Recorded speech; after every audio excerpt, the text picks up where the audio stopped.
नमस्कार तपाईँलाई तपाईँलाई मेरो नमस्कार। म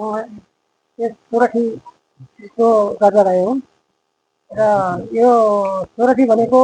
हाम्रो परापूर्व कालदेखि चलिआएको हाम्रा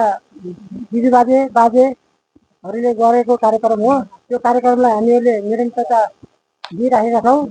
हामीसँग रहेको गीतहरू मैले सुन्नसम्म गीतगाएको गीतहरू मध्येमा बिहान पखरको गीतदेखि लिएर पुरबुराउ बिहा भाग रामायणका सबै कथाहरू लिएर हामीले त्यसलाई चाहिँ बचाउँदै आएका छौँ र अझै पनि हामीले त्यस गीतलाई निरन्तरता दिइरहेका छौँ र हामीसँग रहेको गीतहरू मध्येमा अन्डान्जी शरण कुमारको अन्डान्जी अनि पुरबुराउको अनि बिहा भाग 84 अनि हामीले चाहिँ सेवा राख्ने गीतहरू हामीसँग छ र यसै गरेर हामीले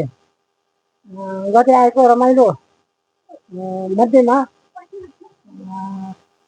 खेली गीतहरू पनि छन् र पम्फावती रानीको गीत चाहिँ सुरुमा गर्भदेखि लिएर लास्ट नदीमा बगाएको गीतहरू पनि हामीसँग छ र त्यो गीतको एउटा गीत मैले भनिदिन्छु। जो गीत छ अरूको बाला थमर थम हाम्रो बाला नदिया बगाए भन्ने गीत, यही गीतको हो र यो गीत त हामीले अहिले गीत गाएका छैनौँ, यसलाई समय लामो भएको हुनाले र